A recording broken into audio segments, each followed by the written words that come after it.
All right. Um, I'll start by talking a little bit about Platonism. So, just to make sure everyone's on the same page, generally, let's try to be liberal with it, but the idea of Platonism should encompass the following thoughts.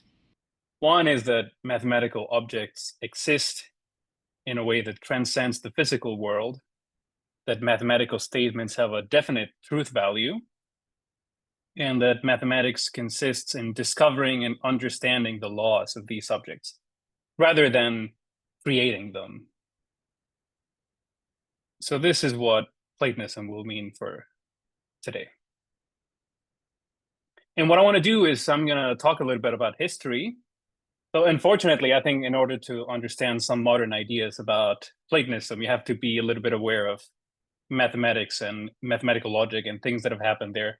So there'll be a lot of history today, which some of you might know already. But I'll talk about it anyway. And I'm going to talk about how developments in mathematical logic have influenced the Platonic and other philosophies of mathematics. And then I'm going to talk about some things that have happened recently that may play a role in how these views shape in the future. And there are three things that I want to talk about. The first one is set theory. So set theory is, if you don't know what it is, it's the mathematical study of infinity. And historically, it's also served as the foundation for mathematics. And it's very appealing because all of mathematics can be formalized within set theory. So for the purposes of set theory, set theory studies sets and there's nothing else. And from the point of view of set theory, there's just sets. Everything can be thought of as a set. Things like the square root of 2, the natural numbers, the imaginary unit, the Polish space of continuous functions on the unit interval. These are all particular kinds of sets, and they follow the rules of sets.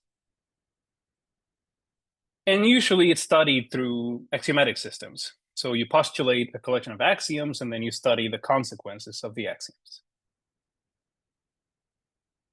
The beginning of set theory was Cantor, who was a German mathematician, and he studied the notion of the cardinality of the size of sets. And there's a notation we write A is less than B if there's a one-to-one function from A to B. So this means that the size of A is not greater than the size of B. I drew an example here. We have a set with 1, 2, 3, and we have a set with 3 symbols, and then I drew a function mapping this set to this set. And then you conclude that the size of the first set is not greater than the size of the smallest set. So I didn't actually define what it means for what a size of a set is, but I just defined what it means for a set to not have larger size than another set, which is it's all we need. But then you can talk about sets having the same size if each one has size not greater than the other, or you can talk about a set having smaller size if if A is less than equal B, but B is not less than equal A, then you say A is strictly smaller than B. And that's what we need to talk about sizes. You don't actually need to talk about what a size is, just how to compare sizes. There's a theorem of Cantor that says that for every set A is smaller size than the power set of A. So the power set of A, I had a slide about this, maybe it got deleted by accident. The power set of A is the collection of all subsets of A. This means in particular that infinite sets come in different sizes, just like finite sets come in different sizes. This is true for infinity as well.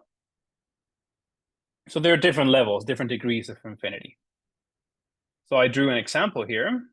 In the middle, we have the natural numbers. And then I drew a way of mapping them into the integers. I guess the mapping goes in both directions. Actually, maybe the arrows should be opposite. But what this is saying is that the natural numbers and the integers have the same size because these arrows can be reversed. You map the odd numbers to the non-negative integers and the even numbers to the negative integers. This shows they have the same size, but this is not true in general. There are examples of sets that have different sizes. Cantor's theorem says the natural numbers have smaller size than the real numbers. And like I said, I tried not to make this a math talk, but then I did include a proof sketch. So let's just go over it in case anybody hasn't seen this before. So let's suppose towards the contradiction that the natural numbers and the real numbers have the same size. So by the definition of having the same size, this means that there's a list indexed by natural numbers of all the real numbers. I just included in this picture the real numbers that between 0 and 1, whose digits are only 0 and 1.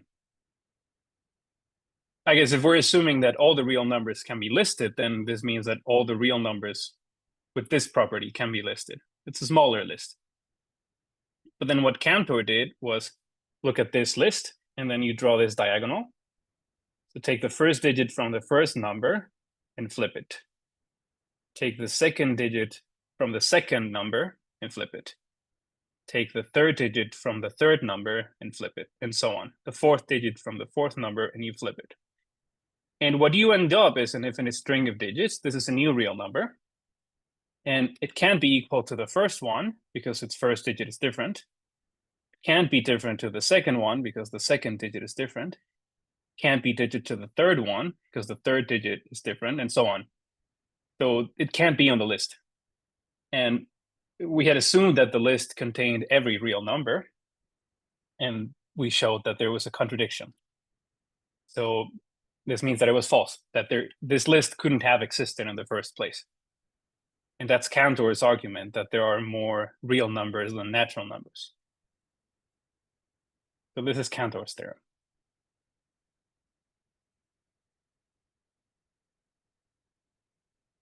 And this brings us to the definition of the axiom of choice.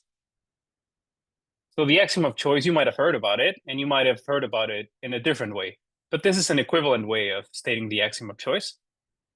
It says for all sets A and B, either A is less than equal B or B is less than equal A. So the axiom of choice is equivalent to the assertion that every two sets can be compared in size.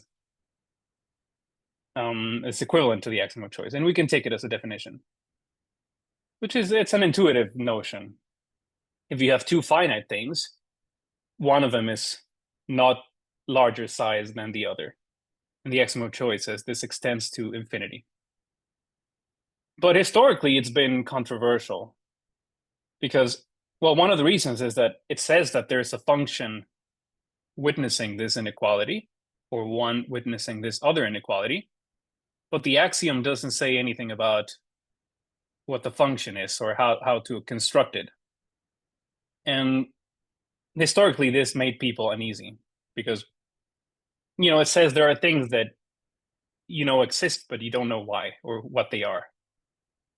Also, it leads to some paradoxes. You might have heard of the Banach-Tarski paradox, the existence of non-measurable sets, etc.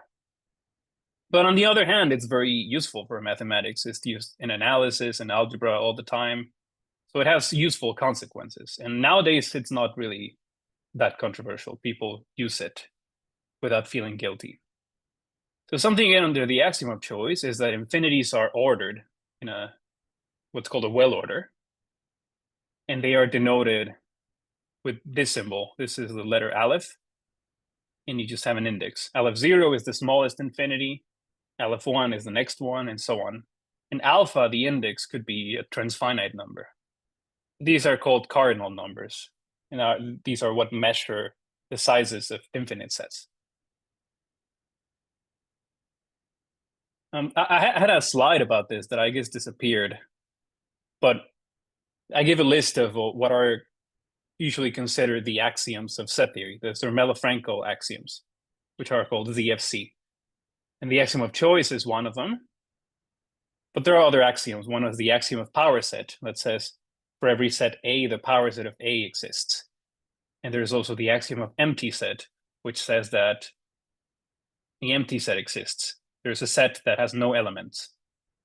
And there's also the axiom of pairing that says if you have a set A and a set B, then there's a set that contains A and B. And a few more. But you don't need to memorize them. But this is the axiom of choice.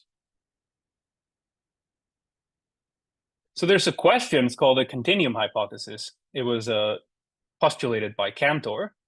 And the hypothesis says there's no set X whose size is between the natural numbers and the power set of the natural numbers. So Cantor's theorem says power set of the natural numbers has larger size than the natural numbers.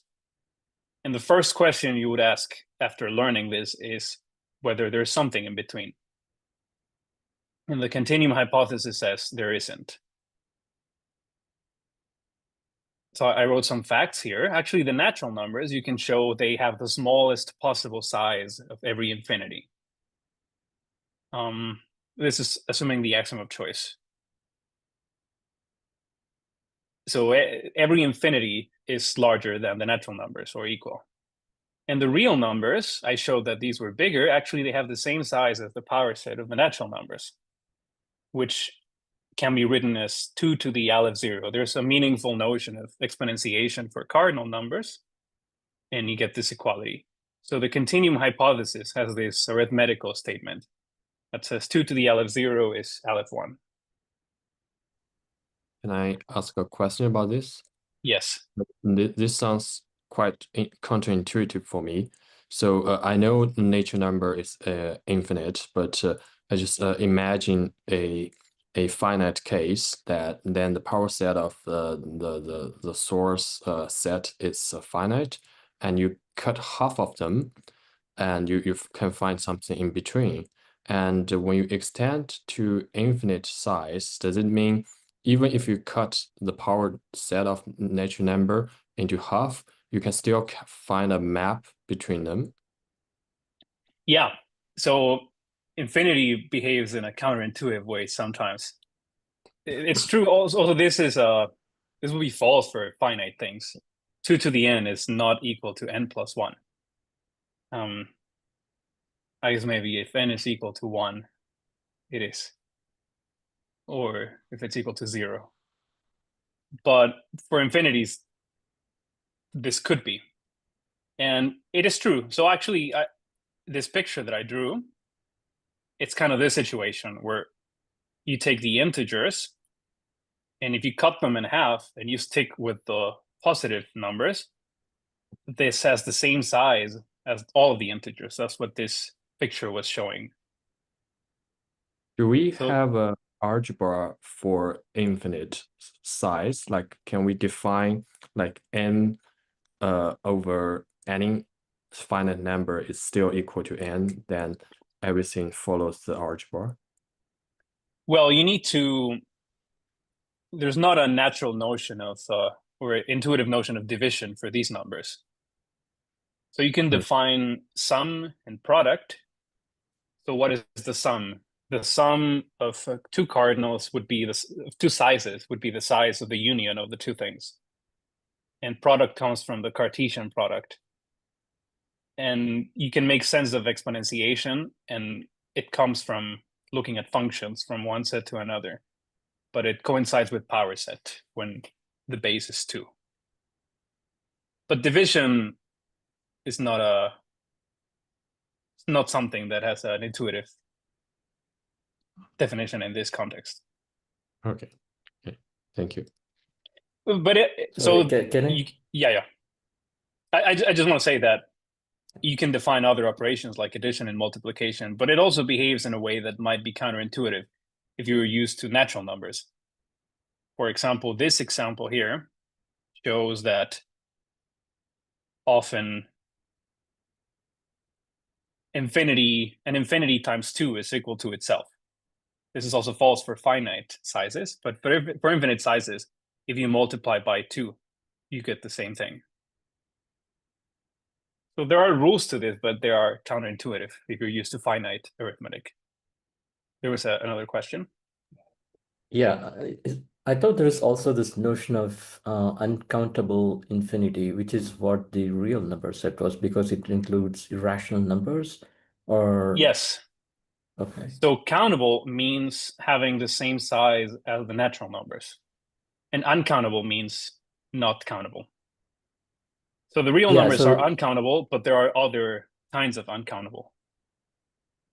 Yeah, I guess in the following slide, you specifically stated that the cardinality of real numbers was due to the power something, right? So Yes. doesn't that suggest that it's countable because it is a number, right? Or is it something that I'm missing here? So countable means size L of 0, which is the size of the natural numbers. Okay, And uncountable means everything else. I see. Even if you can attach a number to it. Yes. Okay.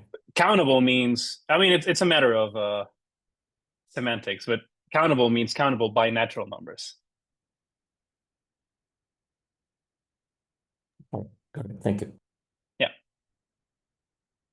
Yeah, this is good. Keep asking questions because I will probably say some things that some people have doubts about. So I want to recap what we've covered so far. So I wanted to talk about the Platonic view of mathematics in what I'm calling the modern perspective. And this led to set theory because the axioms of set theory govern the laws of infinity, but also serve as foundations for mathematics. And this led to the first non-trivial question to ask in this setting, which was the continuum hypothesis. And 125 years ago, this was the state of things. This was as far as things had gotten, and the continuum hypothesis was one of the main problems in mathematics. So we will move on to the next part of the talk, which is Gödel's incompleteness theorems. Are there any questions about this before I move on? All right. So the background for asking the questions that led to Gödel's incompleteness theorem is the question, why is mathematics reliable? Or is it reliable? It seems that it is. Why is that? Can we check that it is? Can we argue that it is reliable? Can we give a formal argument why this should be the case? Does mathematical reasoning ever lead to contradictions? That would make it unreliable. So there's a problem of Hilbert that said, show that the axioms of arithmetic suffice to settle every arithmetical question. Or show that the axioms of set theory suffice to settle every set theoretic question. Are we looking at the right axioms? And part two of the question is show that the axioms are consistent, show that they don't lead to contradictions. If we look at the axioms, you can use them to prove that 0 equals 0. This is easy. You can also prove that 0 is not equal to 1. This is, maybe it's not immediate, but it's a typical exercise in undergrad math classes. Prove that 0 is not equal to 1. And then you give a formal proof using the axioms. But the question is, do they also allow proving the opposite? Can you prove that 0 is equal to 1? This would mean that the axioms are not good axioms. Or do they allow for proofs or refutations of any question you might ask, like the Riemann hypothesis? So these were the questions that Hilbert was asking. And Gödel's first incompleteness theorem says that the first of these problems cannot be solved. So it talks about a general abstract notion of theory. The point is that the question was phrased for two specific theories, the theory of arithmetic and the theory of set theory. But Gödel's theorem applies to all kinds of theories. A theory is a collection of sentences that we call axioms in some formal language. There's a very general theorem. And the theorem says, suppose that T is a theory with the following properties. Number one is that T is strong enough to carry out some basic arithmetical reasoning. You can formalize exponentiation, multiplication. Number two is that the axioms of T can be enumerated computably. So imagine you have a computer program that just continuously outputs the axioms one by one. That's what this is asking. And number three is that T is consistent. It proves no contradictions. And the conclusion is that T has to be incomplete. There is some sentence in whatever formal language T was defined, which cannot be proved from T and cannot be refuted from T. So this means that no theory, in particular these two theories, but there's no way to escape this. There's no theory that will be enough to answer all the mathematical questions. Because if you have a theory and then it's incomplete, you might try to enhance it by adding new axioms, but it will still be subject to Gödel's incompleteness theorem. And the Gödel sentence is, if you've never heard about this, it's an arithmetical version of a sentence that says there is no proof of phi in the theory T. So it's like a provability version of the liar sentence. And it's nice to think about, just think about this for a while. You can ask, well, is there a proof of phi? And if there is a proof, then, well, phi has to be false. But then you can also show that this leads to a contradiction. And just play with this later. But this is what phi is. It's called the Gödel sentence. So the theorem says that no axiomatic system can answer all the mathematical questions. So the Platonic interpretation of this is that there's a gap between mathematical reality and what the axioms tell us about it. In this gap, we have incompleteness. The nominalist view says, well, there was never a mathematical realm to begin with. So incompleteness is just a syntactic phenomenon. So you lost nothing because you never had anything in the first place. But this is it's a challenging view because then you have to account for the fact that mathematics appears to be reliable and effective in our daily life. Oh, can I jump in with a question? Yeah. So is there a third option? In other words, that yeah, there are things out there that are real mathematical objects, whatever that means, but it's just that you can't prove them from starting with any of the other ones. Well, that seems to be the first view, I think. Oh, that's what it means. Okay. Yeah. Okay, so it's not saying that the mathematical realm is not real, it's just the limit of what you can tell about it. From the axioms. From the axioms. Okay, all right. But a key point is that the axioms are what they are because of there's a sociological component to that. So the axioms, you might imagine that they might have been different in a different reality. Things that happened differently in history. So let's keep this in mind.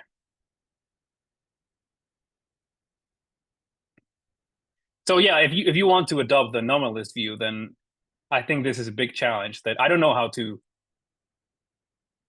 account for the fact that mathematics is continuously reliable, other than through a Platonic perspective. But okay, maybe this is a discussion for later. I want to talk about the second incompleteness theorem. So it talks about the second part of Hilbert's questions. It says, let T be a theory as before, and look at its Gödel sentence. Then actually, phi is equivalent to the consistency of T. So T can somehow, you can use arithmetic to talk about the consistency of T, and T is able to prove that its consistency is equivalent to the Gödel sentence that I defined before.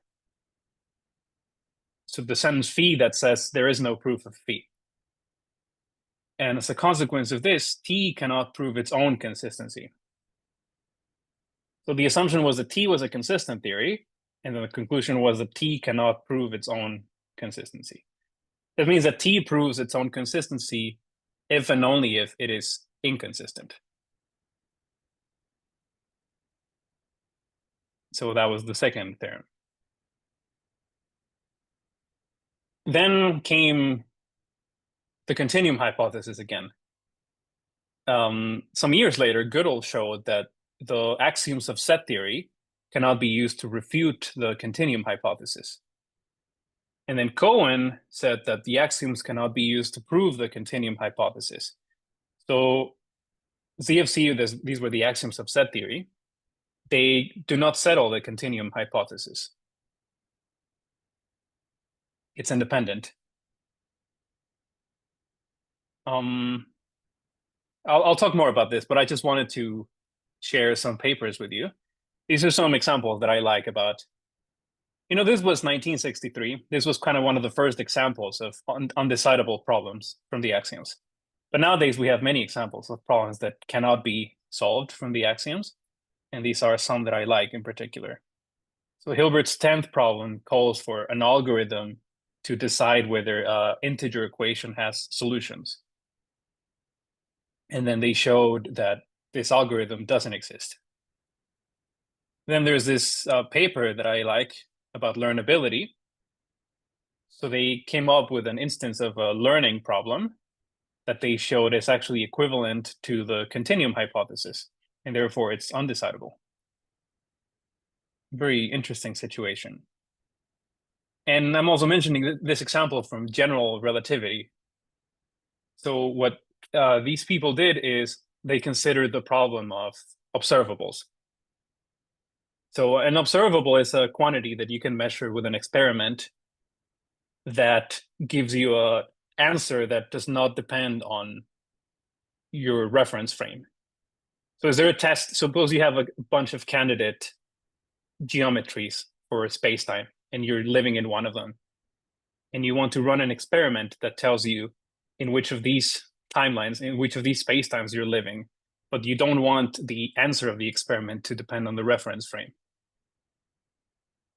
And they show that there is no experiment that you could devise that would give you an answer in a complete way. So complete means that if you are living in different, if you run the experiment in different spacetimes, the answer you get is different. They show this doesn't exist. Can I jump in quickly? Yeah. Would this relate to the simulation hypothesis? Do you have a intuitive answer? Like, can we figure out if we live in a simulation? I don't know. That's fair. I'm not sure. Let's come back to this maybe at the end. It's a good question. So I wanted to talk about how Platonism accounts for undecidability. And I mentioned three possible solutions that have come up and my thoughts on them. The first one is what's called predicativism. So this view rejects the existence of mathematical objects that cannot be constructed explicitly in some sense. So according to predicativists, some mathematical statements like Pythagoras' theorem are definite, and others like the continuum hypothesis are not. And they would say it's meaningless to try to get a precise answer to the continuum hypothesis because it's not a definite question. But other questions, like questions about integers, those are definite questions, is what they would say. And the motivation is as follows. Let me try to convey it. So consider W. It's the set of all binary encodings of computer programs. If you run the program, the output is a reordering of the natural numbers. So maybe it continuously outputs the natural numbers in some order. And the property of this order is that every subset of the natural numbers has a least element in the order. So the program considers every pair of natural numbers, and it tells you whether they are ordered in one way or in another.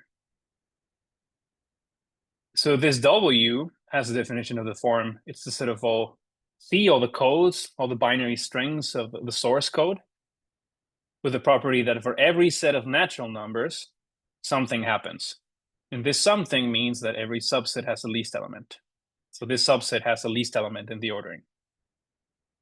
So you could define W this way. But they would say the problem with this type of definition is that they would say it's not a real definition. It's ill-posed. Because this universal quantifier is ranging over all subsets of natural numbers, including this one that we're defining. And they would say this is a problematic thing to do. They would reject this type of definition. And this lets them bypass the continuum hypothesis and similar problems by saying it's not a definite problem because it talks about things that are not definite. So this is a view that it was very popular some decades ago. Nowadays, I'm not sure. Perhaps it still is. But to me, it's a bit problematic because I feel like it does not capture the way people really do mathematics. Does not really account for what people do in mathematics and why it works. And if you start trying to analyze mathematics from a mathematical perspective using this philosophy, I think you run into problems. So there is another view, which is pluralism. And this view says there's not one reality. There are actually many mathematical realities. And if you have different axiomatic systems, they describe different mathematical universes, each one governed by different rules. And all these are real. They just have different rules. In some of them, the continuum hypothesis is true, and some is false. So they would say there's no such thing as the real numbers, because there are many mathematical universes, and each one has their version of the real numbers. And in some of them, one thing is true, and in others, another is true. And same for the natural numbers. So this is pluralism. I also find it unsatisfying, but many people believe in this nowadays. Question Yeah. before you go on. So wouldn't Gödel's theorem apply to each of these alternative realities? So Gödel's theorem applies to theories, which should be thought of as different from the mathematical objects that they describe. Okay, all right. What Thanks. Gödel's theorem would say is that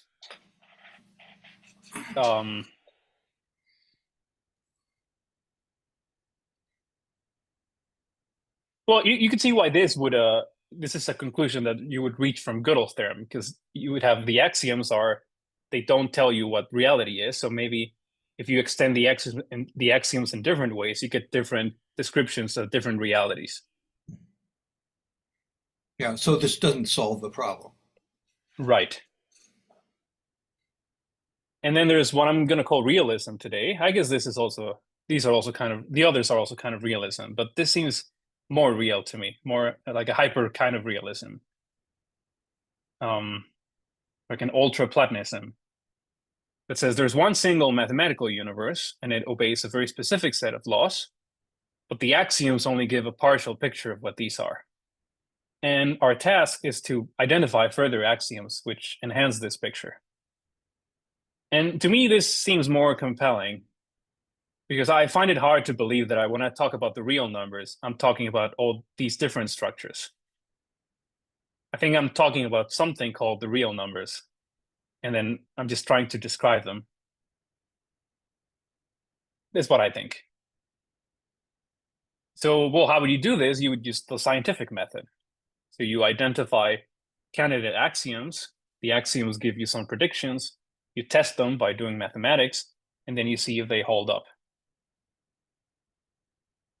And of course, this should be done bearing in mind the limitations of incompleteness. So even if you consider new axioms, you're not done. You will always have a partial picture. So this also doesn't fully solve the problem because it can't be solved.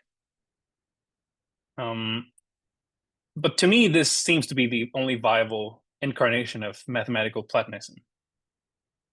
And there are other people that share this view. I'm not the first person to say this. Sorry, But what I want to, can I ask a... Yeah. Is there another view that says that there may be another system? Because Gödel's theorem applies to a single axiomatic system T, right? So maybe... No, it works for every T satisfying the hypothesis. Yeah. But you assume that there is some T, but there is Yeah. just one T, right? And is there another view that says that for every T, there is another system called T prime? So you'd have one system referring to another. There is no self-reference anymore. and then you can just keep going on. So there would be like infinite sets of systems, so that would, in principle, solve the problem, right? Is there any Well, view kind of. on these things?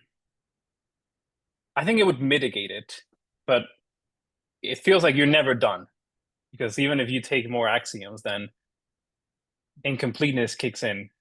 As long as the axioms that you have can be described in an effective way, incompleteness kicks in and says there are some things that were not covered. But I don't know. Okay. I don't know how to interpret this. Maybe it's a good thing. Maybe it's a hopeful perspective that, we just get to keep investigating things. So I want to talk about the axioms once more.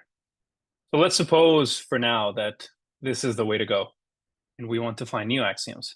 Well, I want to tell you a little bit about the candidate axioms that people have been considering. The point is that, well, the starting point was the axioms of set theory, because they serve as the foundations of mathematics. So the axioms that people consider, they aim at clarifying the concept of infinity. And the most promising lines seem to be three kinds of axioms. So I'm calling them global structure axioms, forcing axioms, and large cardinal axioms. So I will tell you what these things are. The first one is, oh, here's a picture.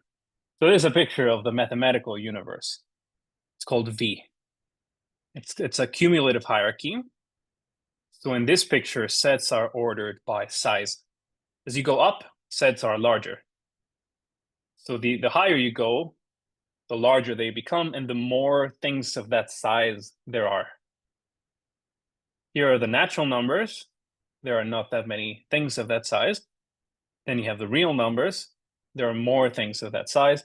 Here you have, I don't know, some Banach space. You have a topological space. And here I drew this line separating sets of a fixed size, alpha. This is called V alpha. Is the level of V is the name for the mathematical universe. You see, it kind of looks like a V. And it comes indexed in a hierarchy by sizes. So this means size alpha. Size 0, we just have the empty set. So there's this point here. And there's a picture that we use to talk about the set theoretic universe. So what are the structure axioms? They impose some global structure on V. They go back to Gödel's proof of the relative consistency of the continuum hypothesis. So Gödel had two axioms. Axiom V equals L says that all sets can be constructed in a certain sense. There's a technical sense of constructibility. And V equals Hod says that sets can be defined also in a technical sense. So Hod stands for hereditarily ordinal definable. I won't go into detail, but think of it as saying that everything can be defined. Everything that there is can be defined. And L says everything that there is can be constructed. So I drew a picture here. And you can see L, I drew it thinner because it's constricting what V is more. So L says everything that exists is there for a very precise reason, and we can trace that to smaller things. So you can think of V equals Hod as a strong form of V equals L. Sorry, the other way around. V equals L is a strong form of V equals Hod, and V equals Hod is a strong form of the axiom of choice. V equals L would say that all these things are equal, so the picture collapses. And the intuition for Gödel's proof is he took this thing L, which is a very regular universe of sets, and his axiom says that's all that there is. There is nothing that is not constructible. There's nothing that is not in L. And because every set that exists has a very particular reason for existing, then you can prove things like the continuum hypothesis or the axiom of choice. So this is one type of axiom. There's what's called forcing axioms. And these go back to Cohen's proof of the relative consistency of the negation of the continuum hypothesis. So this was his proof that the continuum hypothesis cannot be proved. And what he did is he kind of went the other direction, which makes sense. So given a universe, well, you have a universe of set theory, V, he imagined what it would be like to expand this universe by adding a new set that he called a generic set. So it's really kind of going the opposite direction. It's saying that you have this kind of generic set that can't be distinguished from other things. And because there are that many things, you can arrange that there are many real numbers, but none of them have any distinguishable properties. That's the notion of genericity.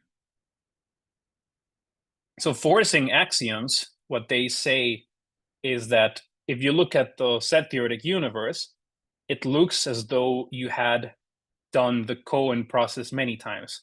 So there are many traces of generic objects in the mathematical universe. And things are hard to pin down. And these have consequences.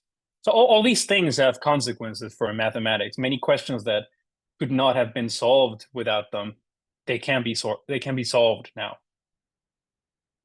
In particular, forcing axioms are very useful for various kinds of mathematics because it's a powerful tool that says, suppose you can imagine some mathematical object with some properties, and the forcing axiom says maybe it exists already. These are forcing axioms. And the third kind are large cardinal axioms, which say that there are some very large infinite sets that exist. So he was a first version of V, and then it grew. This is the large cardinal axiom. Here's some set delta of a very large size. So these sets are called inaccessible cardinals, measurable cardinals, wooden cardinals, supercompact cardinals.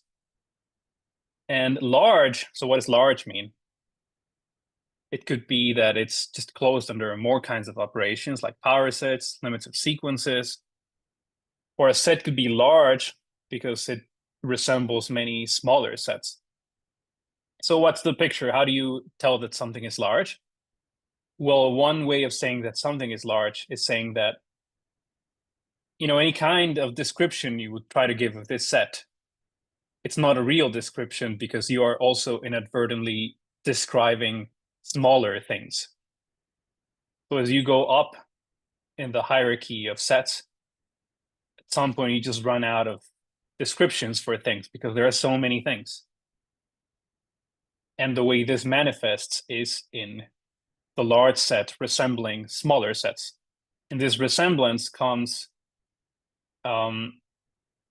by virtue of the fact that the language that you are using to describe them is limited in comparison to their size. Or you can say that it resembles itself in non-trivial ways. It's kind of a similar idea. So I drew a picture here. We have some large set. And if you try to describe it, you're actually also describing some smaller set that looks like it. And it looks like it because they have the same properties, because the properties that you can state about them are determined by language. That was a very loaded sentence, but I hope the point comes across. What I want to say is these three kinds of axioms capture three conditions that we would like our mathematical foundations to satisfy. The first one is we want structure. So we want good universal descriptions of what mathematics is. We want richness. So we want things that let us prove things and reach solutions. And we want a notion of endlessness. So we want to block some kind of artificial limitations to mathematics.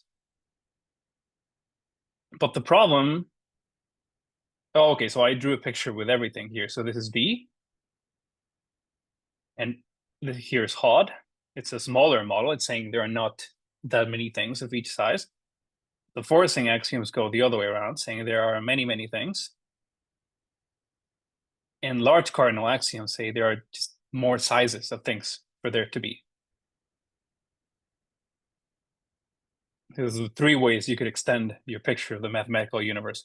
But the problem that comes from this is that they are in conflict with each other, as you can imagine from this picture. So V equals L implies a continuum hypothesis. That was Gödel's proof. But forcing axioms imply the failure of the continuum hypothesis. Some of the most popular forcing axioms imply that there is precisely one infinity between the size of the natural numbers and the real numbers. So you get this equation, 2 to the L of 0 is L of 2. And large cardinals imply that there's no definable counterexample to the continuum hypothesis. In general, large cardinals give you very nice properties, desirable properties for the real numbers, but only for definable sets of real numbers, so things you can express in a concise way. It's kind of remarkable that hypotheses about very large infinite sets have direct consequences on concrete mathematical objects like the real numbers, but they do. Now, what about large cardinals? So there's a theorem called Scott's theorem. It says that V equals L is incompatible with measurable cardinals. And the intuition for this is that large cardinals say there are too many things, so many things that they become harder to describe because they resemble things that appeared before. But V equals L says everything that exists can be constructed in an explicit way. So there's this conflict there. And there's also something called Kunin's theorem, which says that if you have something called a Reinhardt cardinal, then the axiom of choice has to fail. And then I felt like I had to mention at least one theorem of mine. So here's the theorem. It says, suppose what's called an exacting cardinal, then V is not equal to HOD. And I drew a picture of an exacting cardinal, which I don't know if this will mean anything, but it's saying there's some large set and it kind of resembles itself, but going through smaller sets in the process. So this is from a paper with Joan Bagaria and Philip Luca. I mentioned before that V equals HOD is a strong form of V equals L, and it's a weak form, it's a weak form of V equals L, and it's a strong form of the axiom of choice. So the picture is that very large infinities seem to be in conflict with the axiom of choice, or with the global structural properties in general. And some people interpret this as evidence against either global structural principles or against these kinds of large cardinals. Or some people say these are not real, genuine large cardinals, genuine notions of infinity, because infinity, it should be implicit in its definition that it should be compatible with the axiom of choice or with V equals HOD. So it was a long-held view that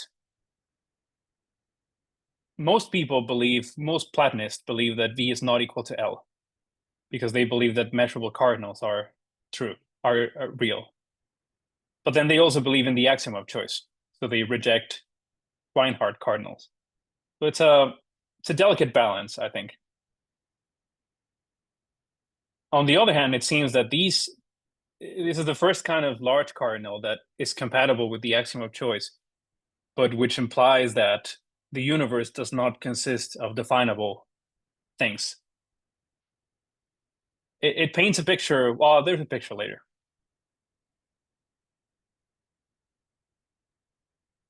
So it's not clear what the correct answer here should be. Maybe it's too early to say. I drew a picture of the universe, the picture that's painted by these large cardinals that conflict with structure. So here's V, and here's a portion of the universe which satisfies the axiom of choice. And then for larger sets, you have new things. And V is not equal to HOD. So remember, this meant definable, hereditarily ordinal definable.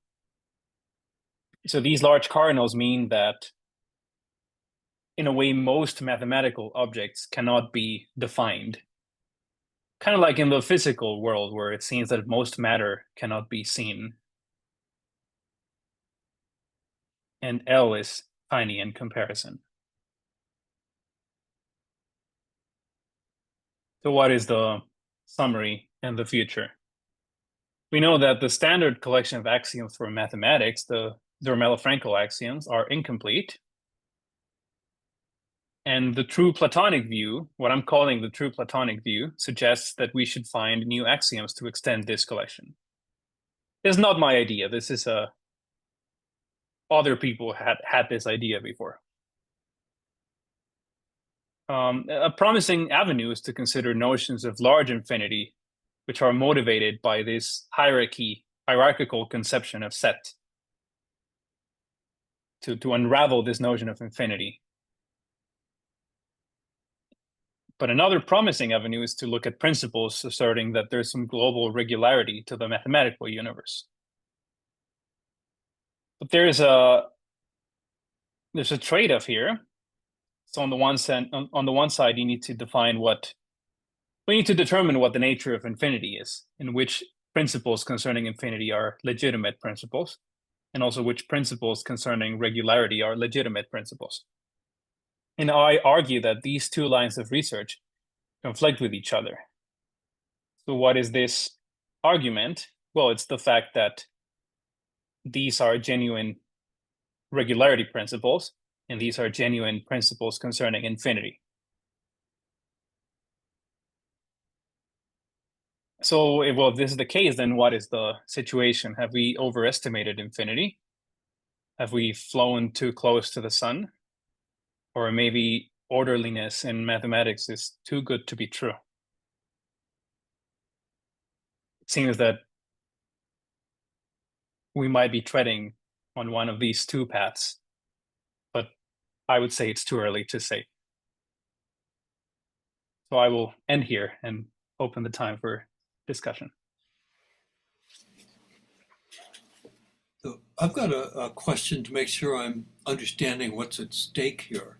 So in a world of mathematical objects, is it the case that one of these objects exists only because there is some proof that leads to it? Like in the physical world, somebody can predict, oh, there's a planet called a planet called Pluto based on the orbit of Neptune, or they can predict some particle, and somebody else can go and build a big telescope or make a particle collider and then test whether that's true, so that you know that that object is really out there. In the mathematical world, is there something corresponding to that, or does something exist only because there's a proof leading up to it? Well, my view would be that proofs is not why things exist, but it's how we learn about mathematical objects. But there is some analog of that, which is that what I was referring to before as using the scientific method, which is that if you postulate an axiom, you might have a reason for postulating it. You might think that it suggests some hypotheses. Maybe you have a conjecture, and then it has some predictions, some mathematical predictions. And either confirming or refuting these predictions, these conjectures, will give you information. And at some point, I think it's happened before that, well, I know it's happened before that people held a philosophical view that said that a certain axiom was true, and they had reasons for this. But then new theorems came to light, which made these people question their earlier beliefs. For example, let me give you an example about this. If you had asked me 10 years ago, I would have thought that these kinds of infinities were an anomaly, because the axiom of choice certainly is true. So these should be an anomaly. And in fact, people for decades interpreted this as evidence that these axioms are just inconsistent on their own. And people tried to prove that they were inconsistent for a long time. People tried to prove they were inconsistent for a long time. And they failed. You might say they failed because they didn't try hard enough. But it could be that they failed to prove that they were inconsistent because they are not inconsistent. And the thing is, you can never prove that they are consistent by Gödel's theorem. But I interpret the fact that people tried really hard and failed as evidence for the consistency. And then with this result, the picture to me suggests that, there's a trend of infinities conflicting with structural properties about the universe in sets. And perhaps it places statements like the global axiom of choice in question. So would it be fair to say, or plausible to say, that the axioms are what is real and the mathematical objects are just projections of the axiom, which would be a kind of a direct analogy to Plato's cave, where the stuff you see on the wall is just a projection of the real stuff? I would, to me, it seems more like the opposite, because the problem with that is that the axioms are just syntactical objects. They are symbols. Mm-hmm. And, you could have many possible axioms, and some of them seem to be effective and reliable and others not. And I don't know how to account for that fact without appealing to Platonism. But that's almost anti-Platonism then. In other words, you're saying the things on the wall are the real guys. No, I would say the things on the wall are the axioms. And this is okay, all right. And this is what we are seeing. It's like a cruel version of Plato's story where we are condemned to remain inside the cavern. And we maybe see some exits on the way, but we're chained to the cavern and we can't leave. And we don't even know if it's a real exit or if it's a cliff. So, I have a different kind of question, if I may. The V equals Hod question between describability and constructibility basically strikes me as very similar to the P equals NP question. So I would ask first, is that impression correct? And then secondly, most people, as far as I know, think that P equals NP is false. Is there kind of a consensus that V equals Hod is false? Yeah, that's a good question.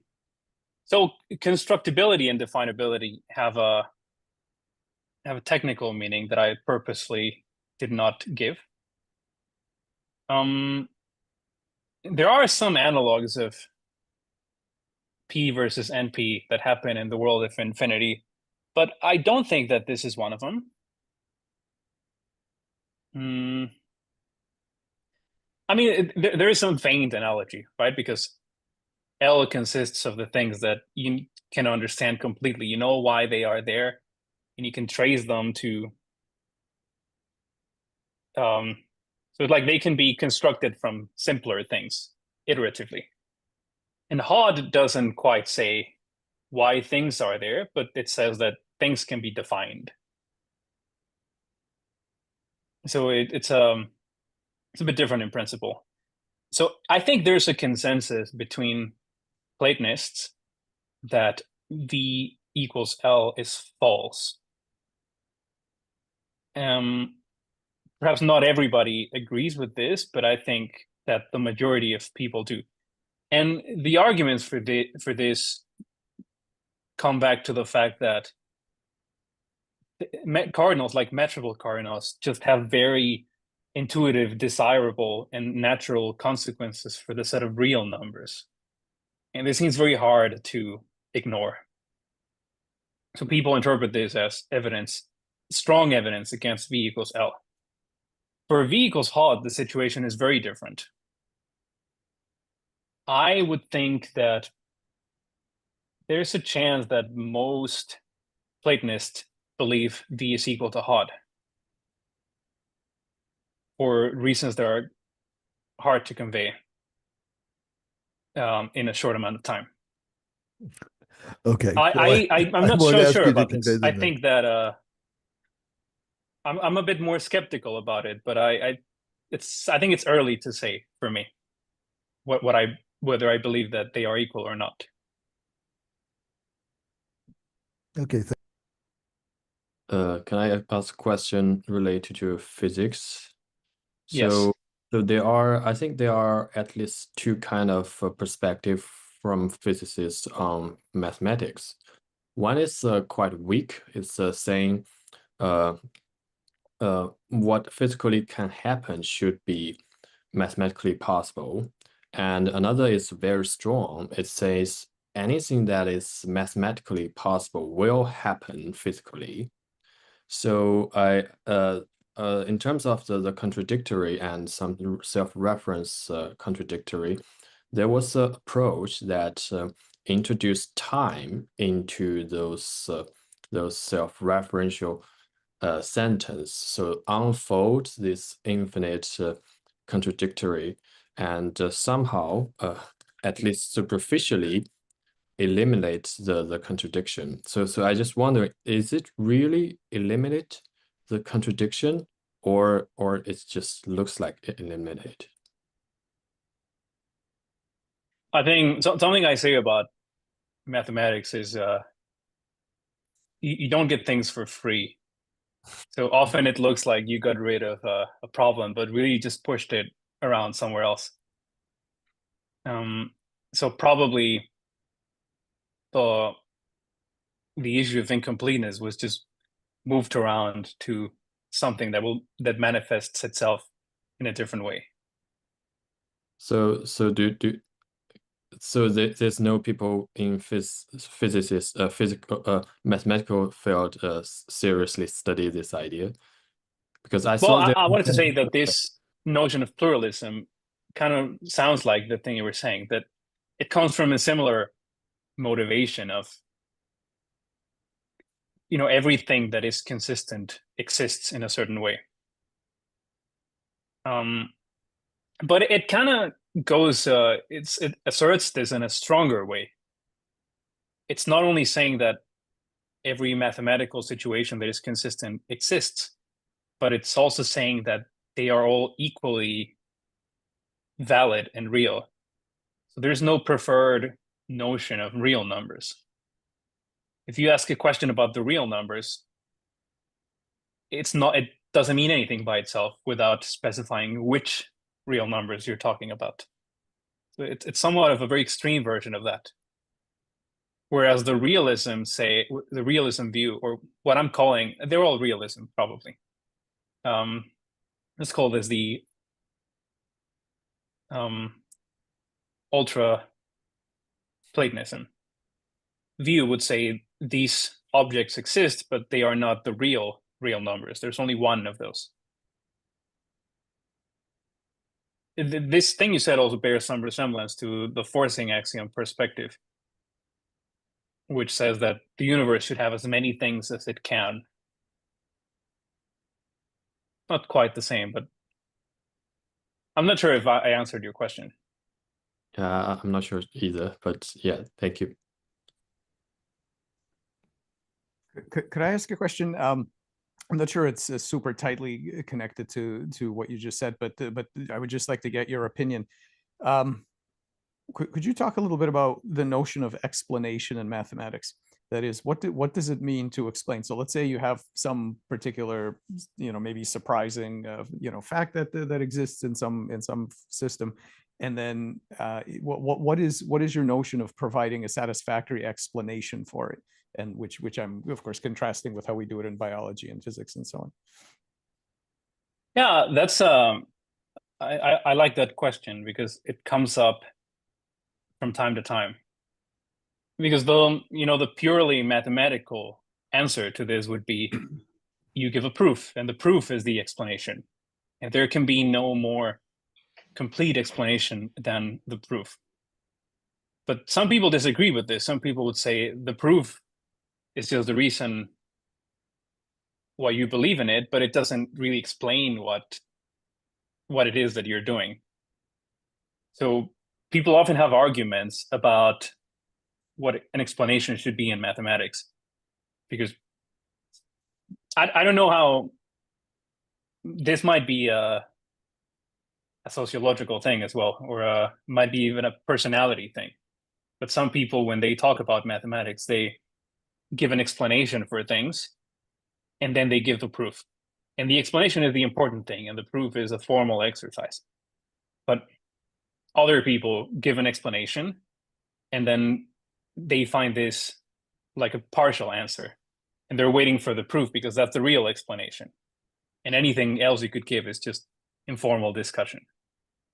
Yeah, I mean, one reason I ask is because I have this feeling, and I'm trying to understand to what extent it's real, and to what extent I'm making this up, which is that in other disciplines, if you keep asking why, right? So you have some fact, let's say in biology, you have some fact, and you say, well, why? And so, you know, bang, bang, bang, you sort of go back and you keep going back and back, but eventually you end up with some sort of mathematical statement.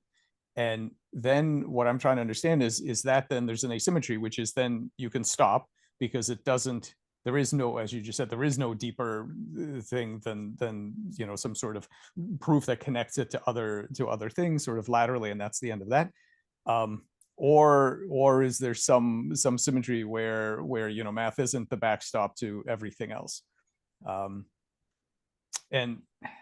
And again, I was thinking, like, to this question of what's satisfactory. I was thinking of what it might be like to explain, let's say, a glider in the traditional game of life, cellular automaton. Like how do you explain a glider? Well, somebody could take you through the steps, and it only takes whatever 4 steps, and you say, oh well, yep, well there it is. You know what? But that's not really an explanation. That's a simulation. You know, you've basically just watched a simulation of it, right? You've actually just carried out the rules, and you've confirmed that, yeah, it works the way we thought it worked. But then actually, you know, if you wanted to know, but why does it, you know, go at a certain angle, or it has a certain speed, or it is or isn't stable to certain other interactions, other than actually just watching the simulation, is there any more why to it than that?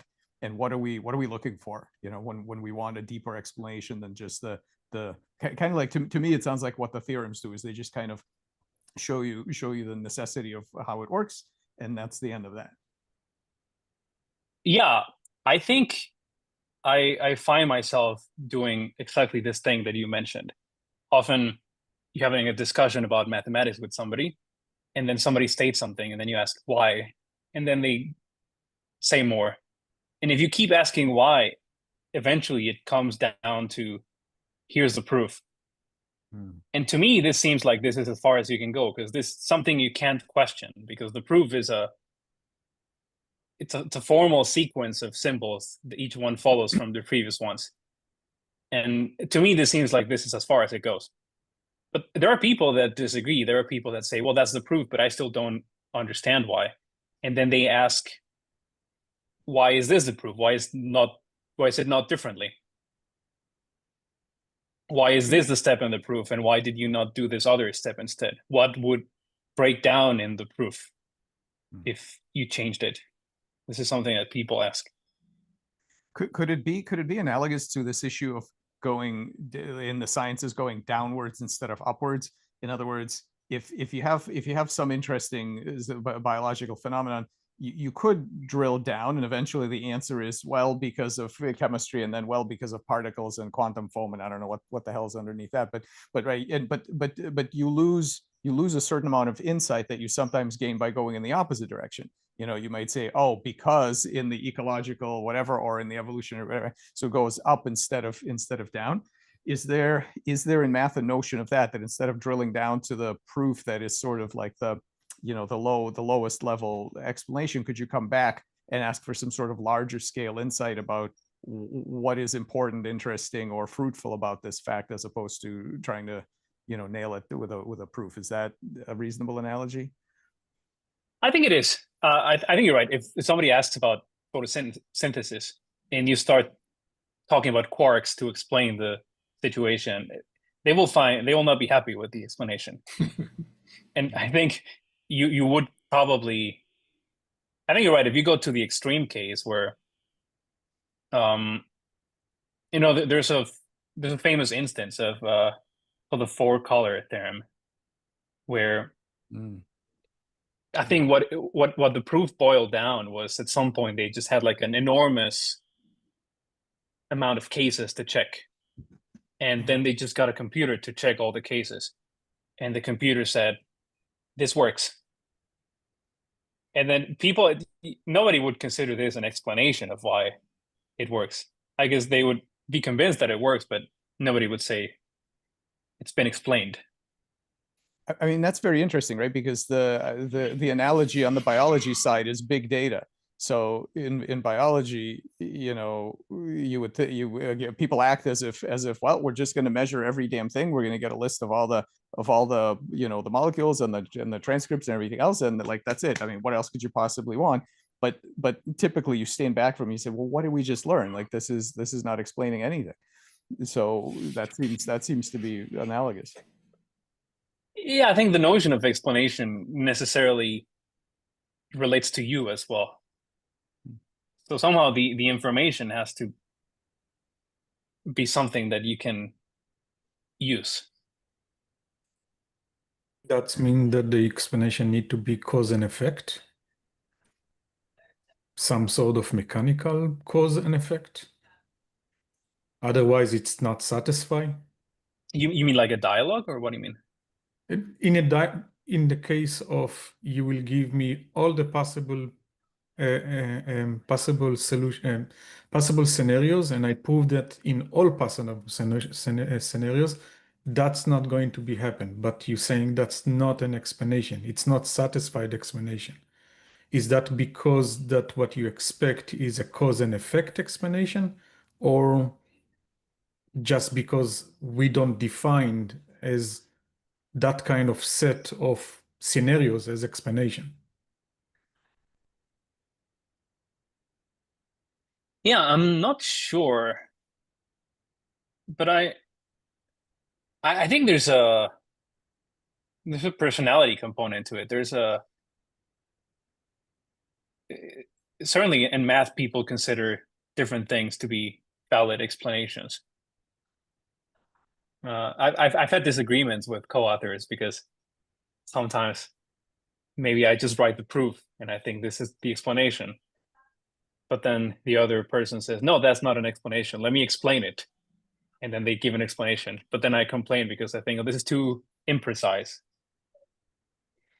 Maybe So that's another important point of explanations, right? The more precise it is, the more, you know, the more information it involves, the more difficult it is to follow.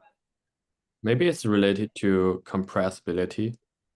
Like for some chaotic system, the trajectory is unpredictable for long term, means the trajectory is not somehow not compressible by some simple formula. You can only do in real solving, and you won't consider the solved trajectory as an explanation for the system.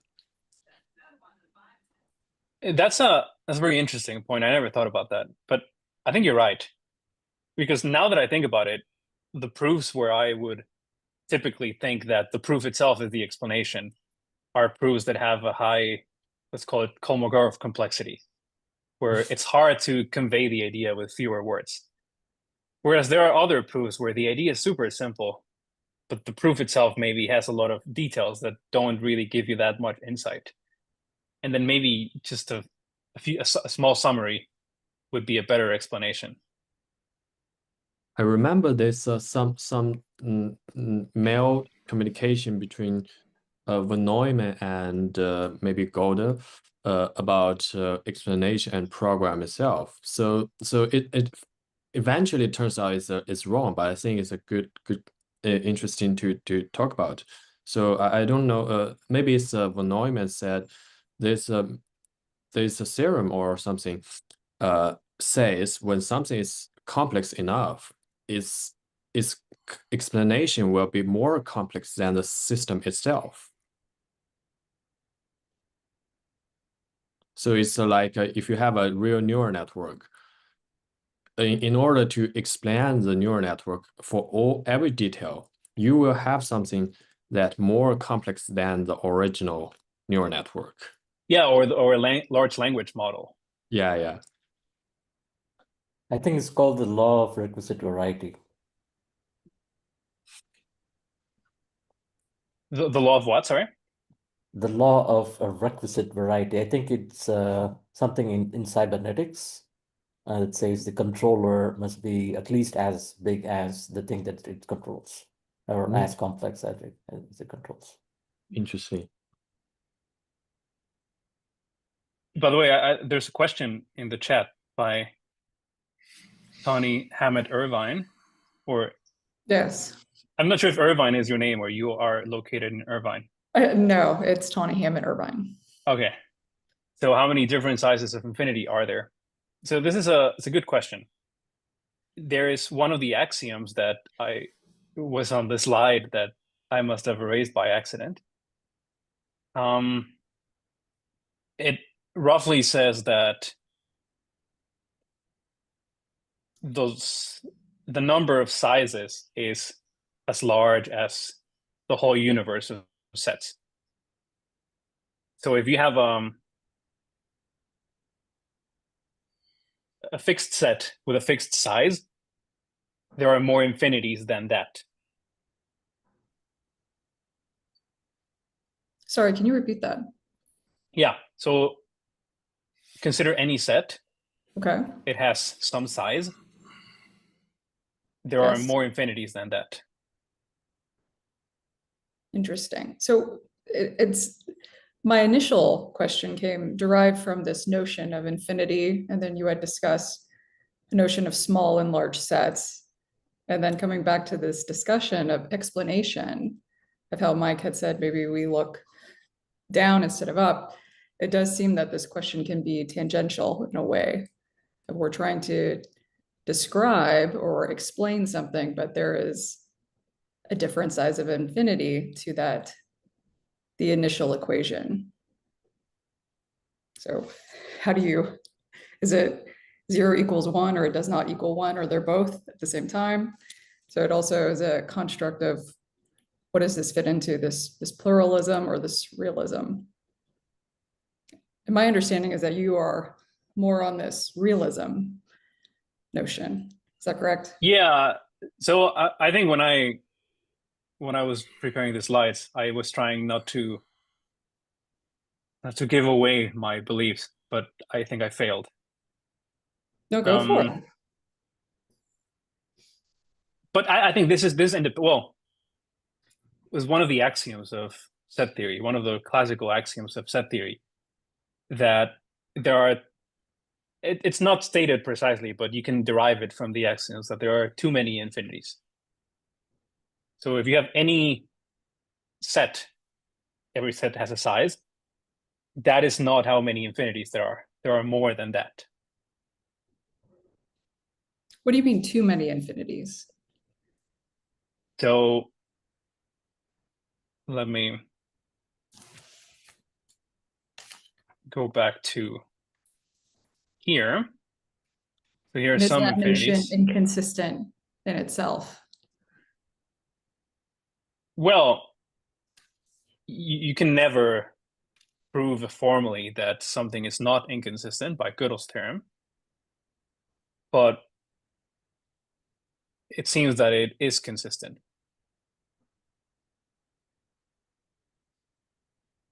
So here are I listed the infinities by size, but what is this alpha ranging over? It's ranging over all the transfinite numbers. So you can think of these as transfinite numbers in themselves, and you can use these themselves to define more and more infinities. I see. So you have Aleph alpha, where alpha could be Aleph 1. So you could have Aleph 1. Then you could also have Aleph 1. And that's the thing about infinity. It keeps going.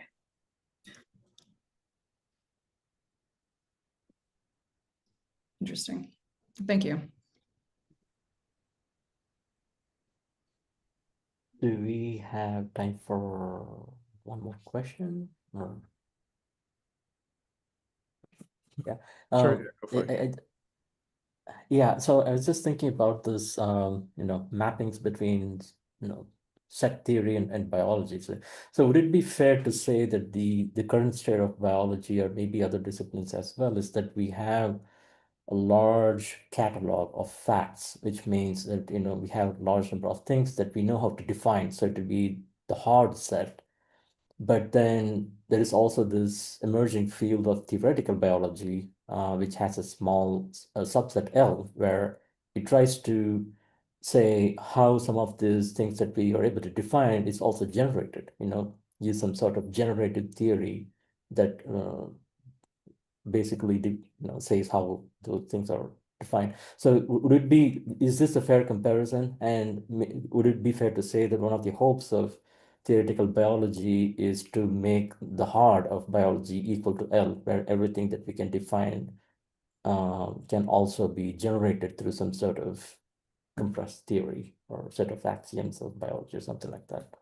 Is that a fair comparison?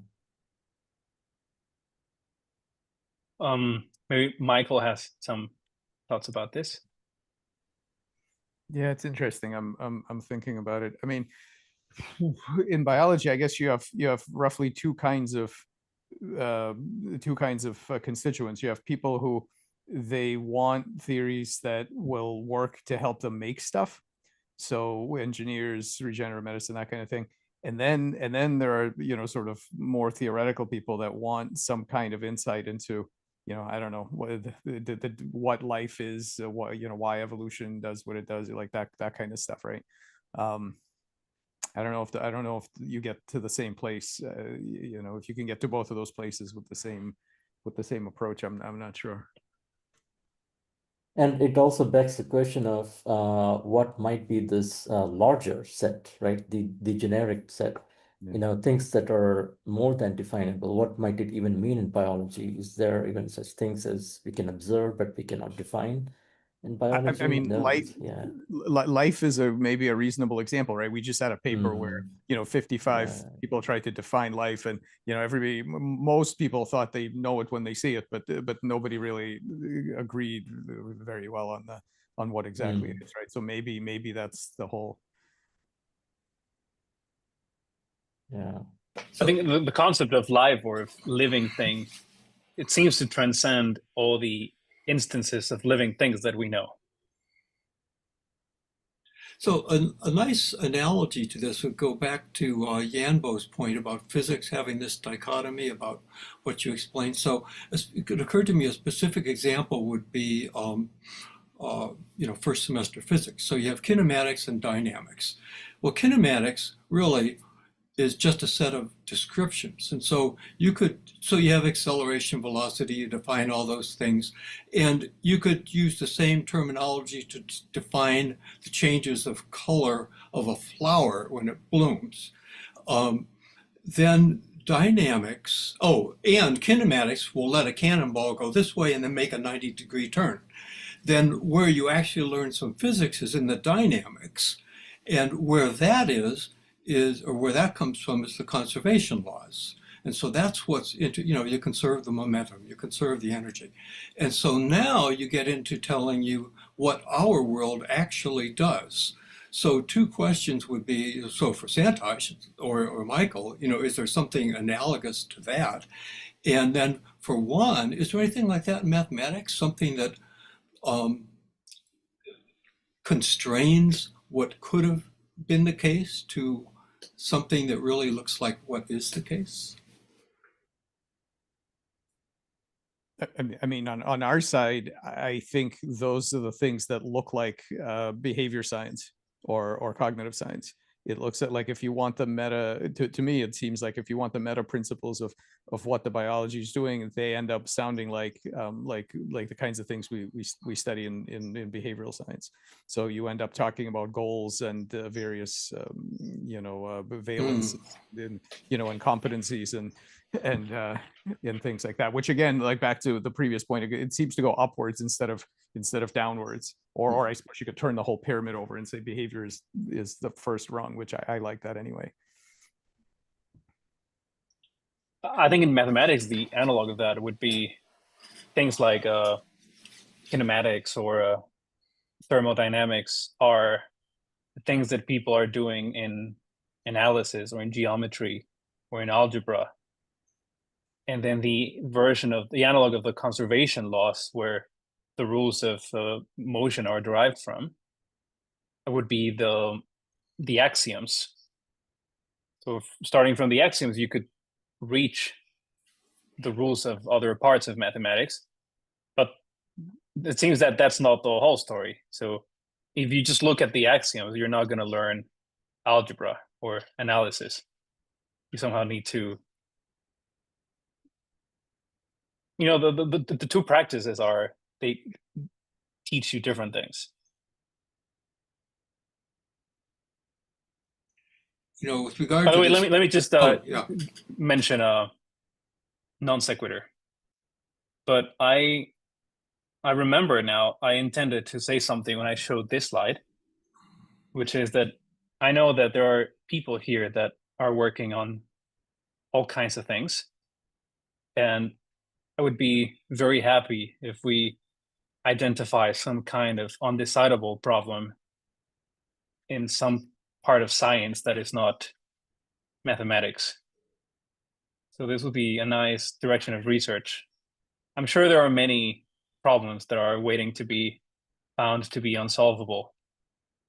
And just people haven't looked at them from the right point of view. So there's an open invitation for discussions in the future.